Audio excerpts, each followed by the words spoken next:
Olá, sejam muito bem-vindos ao Beyond Talks, o podcast da Beyond Legal. 2 vezes por mês trazemos conversas sobre temas jurídicos que afetam particulares e empresas, nacionais ou internacionais, sempre com uma abordagem prática e orientada para a tomada de decisões do dia-a-dia. No episódio de hoje, contamos com a presença do Dr. Eduardo Verdalho, advogado e Managing Partner da OTS LCCV Law Firm, e vamos falar sobre os erros laborais mais comuns que continuam a custar milhares de euros às empresas.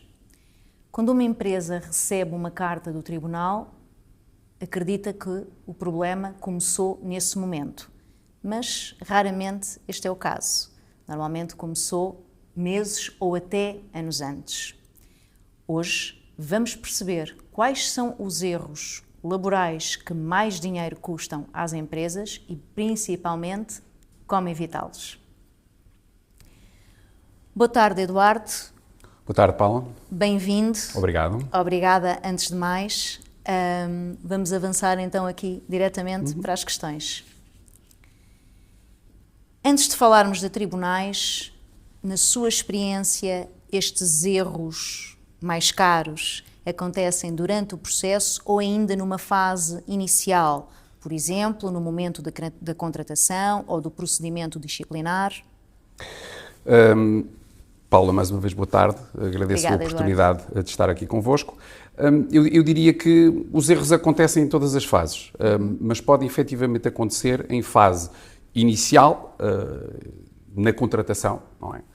Eu acho que é fundamental na contratação informar o trabalhador qual é que é o posto de trabalho que vai ocupar, qual é que é a retribuição, qual é que é o horário de trabalho e, portanto, muitas vezes o problema é criado logo no início, ou seja, a informação não é dada ao trabalhador, o contrato de trabalho está mal estruturado e não contempla tudo aquilo que o Código Civil, que o Código de Trabalho, peço desculpa, menciona como obrigatório. É fácil hoje em dia fazer um contrato de trabalho que esteja conforme a lei. Está tudo escrito no Código do Trabalho e, portanto, ao não determinar certas situações obrigatórias, ao essas situações não serem claras para o trabalhador, pode efetivamente gerar um litígio mais tarde, nomeadamente quanto ao período experimental. Nós sabemos que o período experimental corresponde àquele espaço de tempo inicial em que o trabalhador ou a empresa podem pôr fim ao vínculo contratual e muitas vezes o trabalhador não tem noção qual é que é o tempo, se são 90 dias, que é o normal, se são 180 dias, que existem para cargos de chefia. Outras questões relacionadas com o local de trabalho, por exemplo, às vezes o trabalhador deve ou tem que ir prestar a sua função noutro local de trabalho, portanto a mobilidade nem sempre é explicada ao trabalhador, e depois questões como a retribuição, o horário de trabalho, portanto tudo isto são elementos base que devem ser devidamente explicados e esclarecidos ao trabalhador logo desde o início. E depois, claro, isto numa fase pré. Na fase do procedimento disciplinar, que veremos mais à frente, há erros que não podem ser cometidos. O processo disciplinar é um verdadeiro julgamento dentro da empresa e creio que aí, se erros foram cometidos no início, antes da relação laboral começar, aí então eles vão se revelar. Muito bem. No dia 19 de junho, o Parlamento chumbou a reforma laboral intitulada Trabalho 21. O que é que podemos retirar em termos práticos para as empresas e, acima de tudo, qual a leitura deste chumbo? Olha, repare, eu tenho uma posição muito clara quanto a esse tema. Sabemos que nada mudou, não é? Na prática nada mudou e eu creio que o grande problema é que empresas e os seus departamentos de recursos humanos já se estavam a preparar políticas para uma lei que estava ainda a ser discutida. E, portanto, eu acho que a grande mensagem que nós temos que retirar desta situação em que andamos aqui no vai, não vai, é aprovada, não é aprovada, este partido vai aprovar, aquele partido não vai aprovar, é que nós não devemos gerir o compliance das nossas empresas com expectativas jurídicas. Portanto, quais são as mensagens essenciais? Os departamentos de recursos humanos não se adiantarem à lei, claro, aguardarem pela lei ser devidamente aprovada e que, de facto, teremos que ser mais pacientes, porque este chumbo existiu, muito provavelmente voltará a ser discutido de forma mais disfarçada na Assembleia e aí, quiçá, com menos pontos, com menos divergências, voltar a ser aprovado, ou passar a ser aprovado desta vez. Muito bem. Voltando aqui à carta de tribunal, enfim, chega a primeira carta de tribunal, do tribunal, peço desculpa. Qual é o primeiro erro que quase todas as empresas cometem? Olha, eu diria que o primeiro erro, e um erro grave, é reagir de forma emocional. A reação de forma emocional pode gerar um mau ambiente, muitas vezes... Repare, isto mais em empresas, em pequenas e médias empresas, não empresas de grande dimensão, porque aí, se calhar, a mais trabalhadores é mais difícil, mas eu acho que quando chega à carta do tribunal é porque já estamos perante um litígio. Certo. Muito provavelmente perante um despedimento que o trabalhador considera ilícito e a chegada da carta do tribunal vai, no fundo, pôr em evidência o litígio. Sucede que muitas vezes a entidade patronal faz um confronto ao trabalhador que não traz nada de bom. Muitas vezes porque é um confronto emocional, não é um confronto poderado. A carta tem que ser analisada pelos departamentos da empresa primeiro e só depois, e se assim entender, porque muitas vezes os trabalhadores também têm representantes legais, os advogados, não é? E assim, se assim entenderem, falar com os advogados. Agora, de facto, essa questão é que nós, muitas vezes, na qualidade de empregadores, poderemos estar a reagir de uma forma errada e, quiçá, estar a emitir declarações e a colocar questões que podem pôr em causa todo o processo que vem a seguir, não é? Que é o processo junto do tribunal.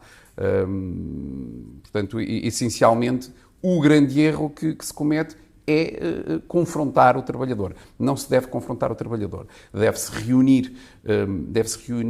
reunir os factos para subsumir esses factos naquilo que são as normas legais e depois aí atuar.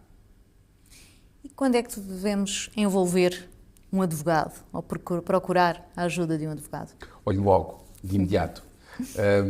O advogado, em conjunto com o Departamento dos Recursos Humanos, é a primeira pessoa, o primeiro departamento, se não tiverem advogado interno, deve ser o primeiro elemento a analisar a carta vinda do tribunal. Porque o advogado está habituado, o advogado que trabalha em direito laboral está habituado a receber esse tipo de cartas, esse tipo de queixas, sabe como atuar e, sobretudo, sabe ler e interpretar aquilo que vem na carta. Não é? E era o que eu estava a referir há pouco. Interpretar uma queixa quer dizer interpretar os factos e enquadrar esses factos na norma legal, naquilo que é possível à empresa fazer para responder. É evidente que o Departamento de Recursos Humanos é fundamental também, mas de forma a não serem cometidos erros que podem vir a revelar-se caros no futuro, o advogado deve, sem dúvida, ser de imediato contactado e analisar a situação. Muito bem. E se o Eduardo tivesse de escolher assim aqueles 3 documentos que mais vezes salvam uma empresa em tribunal, quais seriam? Olha, os documentos, um deles já falámos, que é o contrato de trabalho. Claro. O contrato de trabalho, quando é devidamente elaborado, quando é redigido de acordo com a lei, muito dificilmente vai gerar um conflito quanto ao documento, quanto ao contrato de trabalho. Não é? Em segundo lugar, quando nós chegamos a uma situação de litígio, nós temos que saber precaver-nos, não é? Portanto, tem que haver ali um histórico de conversações e de comunicações com o trabalhador que podem constituir um elemento de prova para o procedimento disciplinar, para dar razão ao empregador ou não. O terceiro é naturalmente o procedimento disciplinar. Repare, o procedimento disciplinar é um processo enfadonho. E pode gerar muito enfadonho, comprido, extenso, pode trazer mau ambiente, traz certamente mau ambiente aos departamentos onde estão os trabalhadores em causa, porque existe um verdadeiro julgamento dentro da empresa. O que é que eu quero dizer com isto? O trabalhador, quando está num processo disciplinar, está-lhe a ser apontado o dedo, não é? Como se costuma dizer. E a verdade é que um processo disciplinar tem que colher prova dentro da empresa. E como é que se colhe prova dentro da empresa? Muitas vezes comunicações que nós não estávamos à espera que fossem servir de prova e testemunhos. Quem é que testemunha muitas vezes? Trabalhadores. Claro. Colegas de trabalho. Portanto, é fundamental que esse processo disciplinar seja bem feito. É tão simples quanto, repare, um processo disciplinar pode levar 200 páginas, praticamente. Nós vamos recolher, vamos fazer uma nota de culpa, vamos recolher testemunhos, temos que numerar todas as páginas, temos que fazer uma nota de abertura, uma nota final. Enfim, é um processo muito complicado, mas que existe, não é? Claro. E que tem que ser aplicado, de acordo com o que diz a lei. Mas, de facto, se não está bem estruturado, vai ser um problema, vai se tornar um problema e num calcanhar de Aquiles para o empregador, que vai ver a sua posição em tribunal fragilizada ou definitivamente comprometida. E o acordo é sempre a solução ou nem sempre? Olha, sim e não. Sim e não. Eu diria que quando este processo disciplinar, por exemplo, não está bem estruturado, não tem os elementos necessários e não é um elemento que vá ajudar o empregador, claro, isto de acordo com a situação concreta, muitas vezes o acordo é a melhor solução. Não é? Porém, se temos um processo disciplinar irrepreensível, com todos os elementos necessários, com testemunhos, com toda a prova produzida e que seja inequívoco, de facto, que a empresa, o empregador, está do lado certo, tem razão, eu acho que aí temos que utilizar os mecanismos que a lei nos oferece e não fazer o acordo, levar o processo até ao fim. Esta questão agora provavelmente é redundante, mas obviamente que estará então na força da prova essa decisão em termos de passagem da negociação a não, vou afinal conduzir o processo até ao fim. Está na força da prova, até porque nós temos que ter consciência de uma questão. O setor do direito do trabalho é onde existe menos jurisprudência. O que é que isto significa? Significa que o juiz, quando estamos perante o processo judicial, o juiz vai privilegiar sempre a tentativa de conciliação, que é uma fase prévia ao julgamento, por assim dizer. É muito importante, e eu, quando chego a esse ponto, é muito importante ouvir aquilo que o juiz tem a dizer nessa fase. Porquê? Porque já nos vai dar a entender qual é que é a posição dele sobre aquele processo. Porque a verdade é que, por muito que nós tenhamos um processo que achamos que é blindado e que é irrepreensível, quem decide é o juiz. Não é? E, portanto, eu acho fundamental compreender a linguagem do juiz, o que é que ele está a querer dizer naquela tentativa de conciliação. E, de facto, temos muitas vezes que privilegiar o acordo. Isto em fase judicial. O acordo em fase que não é judicial tem ali alguns perigos e temos que pensar que muitas vezes pode ser um tiro no pé. Claro. Penso que as empresas também associam muito a questão da negociação a estar aqui a poupar dinheiro, não é? E nem sempre este é o caso. Certo. certo? Muitas vezes a empresa pensa efetivamente em despachar o assunto. Certo. Despachar o assunto pode trazer situações menos agradáveis. Nós muitas vezes, na qualidade de empregadores, queremos despachar um assunto porque nos vai ficar mais barato, não é?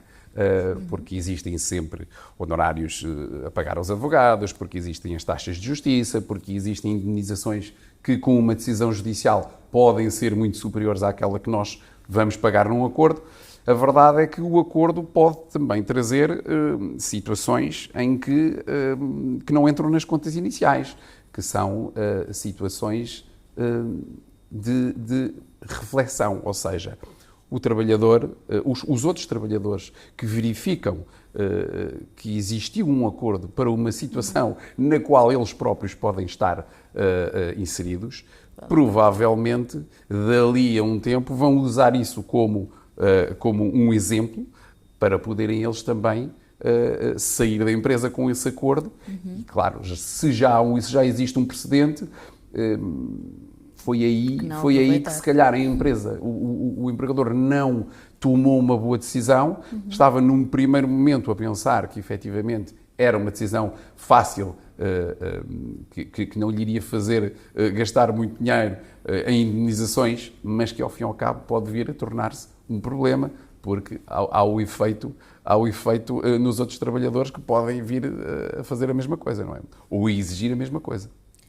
Resumindo, quais são então estas rúbricas em termos de custos para uma eventual ação laboral? Portanto, falamos de indemnizações, falamos de honorários. Essencialmente falamos de indemnizações, que podem ser indemnizações na ordem dos milhares de euros. Falamos dos honorários. Há imensas empresas que não têm um advogado interno e que não trata do processo de trabalho em tribunal, portanto tem que fazer apelo ao outsourcing, a outras empresas de advogados que podem cobrar um valor considerável. As taxas de justiça, claro, mas eu creio que o ênfase deve colocar-se efetivamente nas indemnizações. As indemnizações que possam parecer um elemento menosprezável quando queremos despachar o assunto, de facto, depois pode-se multiplicar e trazer graves prejuízos à empresa. Se solicitassem lhe pedissem para fazer hoje um check-up jurídico laboral a uma empresa, quais seriam os 3 aspectos que o Eduardo iria considerar rever em primeiro lugar? Olha, são aspectos muito ligados aos contratos de trabalho. Eu acho que é fundamental, mesmo que não estejamos numa situação de litígio com o trabalhador, é fundamental termos a certeza, se queremos fazer um check-up, vamos ver qual é que é o elemento base da relação contratual entre trabalhador e empregador. E esse elemento é o contrato de trabalho. Portanto, assegurar-nos que esse contrato de trabalho foi bem feito, foi bem elaborado, segue tudo aquilo que está prescrito na lei e de facto, tendo essa base como blindada, diria eu, e como correspondente à lei, eu diria que é o essencial para fazer um bom check-up e caso haja alguma coisa a corrigir, tem que se partir do contrato de trabalho. Muito bem. Para terminar, Eduardo, aqui assim uma última questão mais abrangente. Algum erro que veja repetir-se e do qual ninguém fala? Vários. Vários, mas eu acho que vou dar preponderância a um deles, que é a relação trabalhador-chefia. Não é? Nós sabemos que há muitos chefes, mas há poucos líderes. E é fundamental nós sentirmos, vestindo o papel do trabalhador, é fundamental nós sentirmos que o nosso trabalho é importante, que o nosso trabalho vem dar valor à empresa. E como é que isso se sente? É através de uma chefia que saiba de ser o elogio no momento certo e de ser a crítica no momento certo também. Portanto, a falta de formação da chefia e de chefes de departamento e a falta do elemento emocional e do elemento humano, muitas vezes é a base, é a origem de um problema enorme que se vem a revelar a seguir, que é o litígio com o trabalhador. E muitas empresas não compreenderam ainda que é fundamental este elemento humano entre chefia e trabalhador, porque as pessoas querem se sentir valorizadas. E eu acho que isso é fundamental. Obrigada, Eduardo. Obrigado, Paulo. Para mais informações acerca deste tema, não hesite em contactar-nos utilizando o nosso website e redes sociais que constam da descrição deste episódio. Se consideram o conteúdo pertinente, sigam o podcast no YouTube e no Spotify, ativem as notificações e deixem os vossos comentários. Obrigada e espero até breve.